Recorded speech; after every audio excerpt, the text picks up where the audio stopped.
आज पहलवानों के धरने का 10वां दिन है। हमारे साथ पहलवान धरने को समर्थन करने वाले एक व्यक्ति हैं। आज हम उनसे जानेंगे कि आखिरकार क्या चाहते हैं और बहन बेटी जो हमारे देश के लिए सोना लेकर आती है, पदक लेकर आती है, उनके सम्मान के लिए कैसे लड़ाई लड़ी जाएगी, इस पर हम बात करेंगे इनसे। कैसे लड़ाई लड़ी जाएगी आगे की, क्योंकि कैसा लग रहा है कि राह कितनी ज्यादा कठिन होने वाली है। लोकतांत्रिक देश में, दुनिया का सबसे बड़ा लोकतांत्रिक देश भारत है, उसमें जो लड़ाई लड़ी जानी है वो गांधीवादी तरीके से लड़ी जानी है। जो लोकतंत्र के तौर तरीके हैं, जो संविधान में प्रावधान है, उनके अनुसार लड़ी जाने वाली है। ये जो लड़ाई है, ये संघर्ष है, ये लड़ाई सच की लड़ाई है, न्याय की लड़ाई है। ये लड़ाई कोई आमने सामने की लड़ाई नहीं है कि किसी ने मेरी जमीन पे कब्जा कर लिया, किसी ने नहीं किया। उत्तर प्रदेश में कहावत है कि अगर आप खोई हुई जमीन प्राप्त करना चाहते हो तो बगल में नहीं, सामने खड़े हो। क्योंकि ये संघर्ष जो है वो सरकार से है, इसलिए सरकार के सामने ये डटी हुई हैं और इनको समर्थन देने के लिए हमारे जो पहलवान भाई बहन डटे हुए हैं, इनको समर्थन देने के लिए हम राजस्थान के सीकर जिले से भारतीय किसान यूनियन टिकैत का मैं जिलाध्यक्ष हूँ सीकर का। मेरा नाम दिनेश सिंह जाखड़ है। हम 15 हमारे प्रमुख पदाधिकारी यहाँ समर्थन पत्र इनको दिया है, धरने में शामिल हुए। सुबह 5:30 बजे आए थे, फिर 5:30 बजे 12 घंटे लगा के जाएंगे। देखिए, आपने किसान का जिक्र किया। किसानों को भी 1.5 साल तक लगभग धरना देना पड़ा और अब पहलवानों को भी धरना देना पड़ रहा है। तो आप लोगों को क्या लग रहा है कि सरकार सही से काम कर रही है या नहीं कर पा रही है, और ये आने वाले चुनाव में सरकार को बदलने का मूड लग रहा है आप लोगों का? ये जो इनकी सीधी प्रक्रिया जो इस्तेमाल करते हैं, जो चालाकी है, अगर किसान बैठा है तो उसको आतंकवादी, खालिस्तानी, पाकिस्तानी, चीनी फंडिंग, मवाली ऐसे शब्दों से नवाजेंगे और ये कहेंगे कि 94 करोड़ किसानों ने इन कानूनों की मांग की थी। एक तथ्य नहीं बता पाएंगे कि 94 करोड़ में तुम 94 के साइन दिखा दो, कब उनको मीटिंग में बुलाया, कब उन्होंने चिट्ठी भेजी, वो भी नहीं दिखा पाएंगे। झूठ बोलते हैं। झूठ के अंदर जो मीडिया है, जो टेलीविजन वाले हैं, वो सारे किसके? अडानी के, अंबानी के, पैसे वालों के। पैसे वाला सरकार से सबसे ज्यादा डरता है। गरीब होता है ना, वो नहीं डरता है। सर से कफन, बदन से कजा ले जाएगी और मौत हम फकीरों से क्या ले जाएगी? ये सरकार के डर हमसे क्या ले जाएंगे? सर से कफन ले जाएगी, बदन से जिंदगी ले जाएगी। वैसे भी जानिए, वो अमीरों को लगता है डर। अमीरों को डरा के सारे तंत्र के, लोकतंत्र के जो भी हिस्से थे, जो भी संवैधानिक संस्थाएं थी, उन पे कब्जा इन्होंने कर लिया। और ये कब्जा करके ये जताना चाहते हैं, किसान आएंगे तो उन्हें ऐसे कहेंगे। अब जब पहलवान आए तो कहते हैं ये एक जाति विशेष का है, एक परिवार विशेष का है, एक राज्य का है। इस तरह से बंटवारा कर रहे हैं। एक तरफ तो कहते हैं भारत माँ, तो भारत माँ के सभी बेटे हैं। हरियाणा भी बेटा है, राजस्थान भी बेटा है, उत्तर प्रदेश भी बेटा है, उसका पंजाब भी बेटा है, दिल्ली भी उसका बेटा है। क्यों नहीं मानती है? लेकिन इनको ये करना है कि हर जगह किसी ना किसी को लड़ाओ।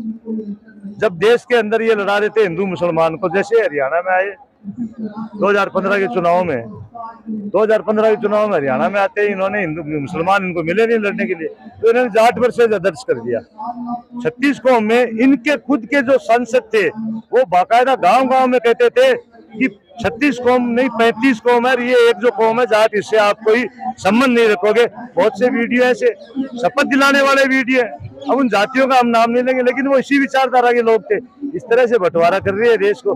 जिस देश को सरदार पटेल ने 650 रियासतों को कितनी मेहनत से, पंडित नेहरू ने, महात्मा गांधी ने, सुभाष चंद्र बोस ने, भगत सिंह, राजगुरु, सुखदेव ने, अशफाकुल्ला खान, हजारों हजार फांसी पर चढ़ने वाले लाखों हमारे ऐसे क्रांतिवीर जो जेलों में रहे, और लाखों लाख ऐसे लोग जो जिन्होंने सजा भुगती, जो घायल हुए अंग्रेजों के राज में, राजे महाराजाओं के सामने, उनकी शहादत को भी ये भुला दे रहे। ये नहीं देख रहे कि वो ये जो लोकतंत्र की आजादी मिली है, भारत देश को जो आजादी मिली है, कोई हिंदू राष्ट्र बनाने के लिए नहीं मिली है।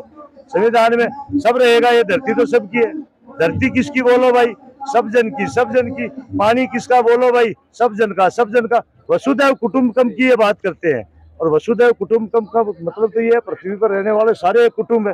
फिर ये कभी हिंदू मुसलमान, कभी सिख ईसाई, कभी सिख हिंदू, कभी अब ये जाट राजपूत, ये इनका आप ये इस तरह से ये कर रहे हैं। कभी तो प्रधानमंत्री जी बेटी बढ़ाओ बेटी पढ़ाओ का जो नारा देते हैं, क्या लगता है कि वो सार्थक हो रहा है, जो जमीन पे उतर पा रहा है या नहीं? तो इसके खिलाफ कार्रवाई करें तो सार्थक है। इसके खिलाफ अगर कार्रवाई करते हैं तो सार्थक है। प्रधानमंत्री जी से हमें कोई एतराज नहीं है। अगर इस आदमी के खिलाफ कार्रवाई करते हैं जिसके खिलाफ 40 मुकदमे पहले से दर्ज है, ये अच्छा आदमी है, आप सोचो। लेकिन वो तो कह रहा है कि अब तो मेरे पर एक भी मुकदमा नहीं है, सारे मुकदमे खत्म हो चुके हैं। ऐसे सरकार इनके तो खत्म हो ही जाएंगे। सरकार है जिसकी लाठी में पावर है। देखो, नरेंद्र मोदी जी जब गुजरात के मुख्यमंत्री बने थे तो इनका जो सरनेम है मोदी या इनकी जो जाति है उसको ओबीसी में आरक्षण प्राप्त नहीं था। पहला एक रिकॉर्ड है भारत का कि कोई भी मुख्यमंत्री अपनी जाति वाले को अपने शासनकाल के अंदर और पिछड़े वर्ग के अंदर प्रावधान करके और उसको ये लाभ देता है। ये पहला रिकॉर्ड है एक। तो मोदी जी जब आए उन्होंने क्या किया, गुजरात में अपनी जाति को आरक्षण दे दिया, वो पिछड़ा बना दिया। अब वो कहते हैं मैं पिछड़ा हूँ।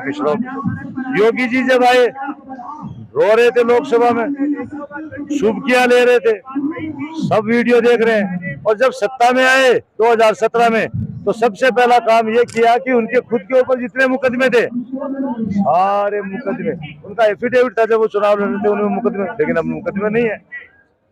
तो मुंसिफ भी यही है, कत्ल करने वाले भी यही है। कैसे फैसला होगा देख लो आप। फैसला करने वाले भी यही है, वकील भी यही है, कत्ल भी इन्होंने किया है।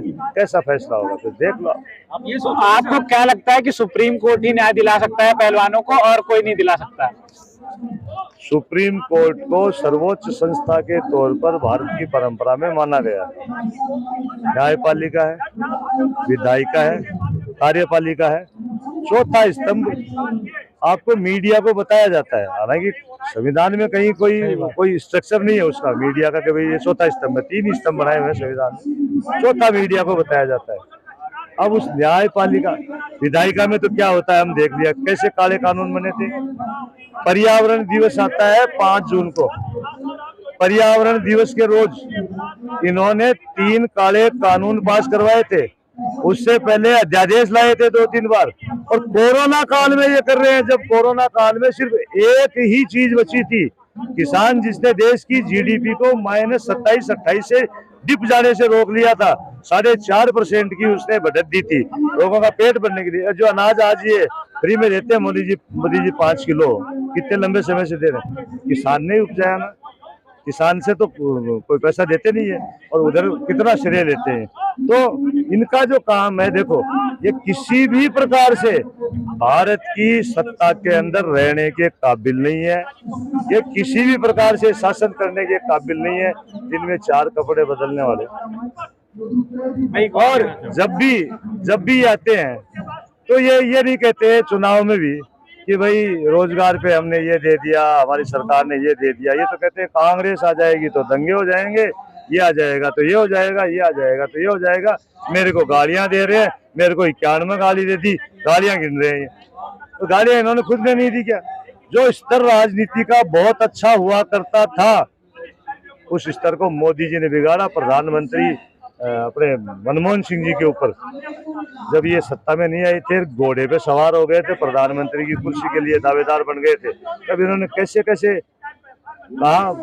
पाकिस्तान का एक पत्रकार मेरे को बता रहा था, मोदी जी का स्टेटमेंट है कि पाकिस्तान का एक पत्रकार मेरे को बता रहा था कि हमारे यहाँ इसको औरत के तौर पे मानते हैं। अरे कितना गहरा स्टेटमेंट, कितना छिछला स्टेटमेंट। क्या क्या नहीं कहा इन्होंने। सोनिया गांधी के बारे में कहा, विपक्ष के किस नेता के बारे में नहीं कहा इन्होंने।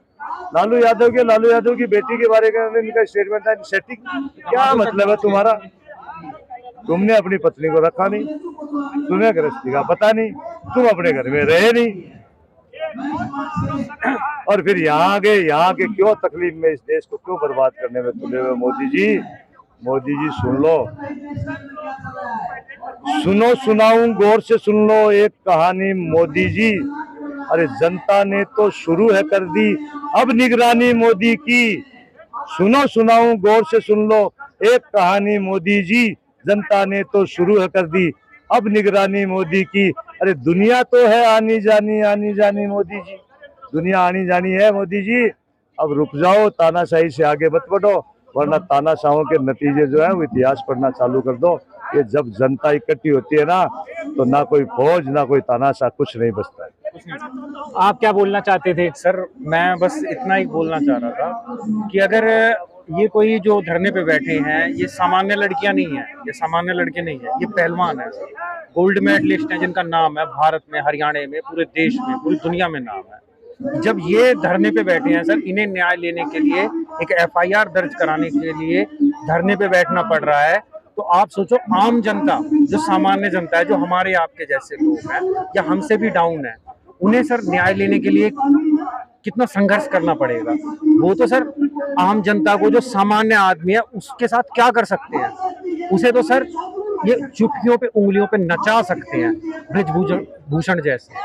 आप सोचो ना, कहाँ न्याय मिल पाएगा जब देश का गोल्ड मेडलिस्ट, जिसे अफसर सलाम करते हैं, प्रधानमंत्री खुद डिनर पे बुलाते हैं, वो क्या कहते हैं न्याय के लिए दिनों दिन से क्या कहते हैं एफआईआर दर्ज कराने तक के लिए सड़कों पे बैठा हुआ है, जंतर मंतर पे। तो आम जनता कहाँ उनके आगे टिक पाएगी? वो तो फूंक मार के उड़ा देंगे उसे। तो आप देख सकते हैं कितना ज्यादा रोष है, कितना ज्यादा गुस्सा है लोगों का कि आखिरकार पहलवानों को इतनी ज्यादा मेहनत क्यों करनी पड़ रही है और आखिरकार पहलवानों को इतने दिन तक धरने पर क्यों बैठना पड़ रहा है। तो आप देख रहे हैं कि कितनी ज्यादा गुस्सा है, कितना ज्यादा नाराज है लोग सरकार से और खासकर मोदी जी से। तो इस तरीके की वीडियो देखने के लिए आप देखते रहिए हमारा चैनल।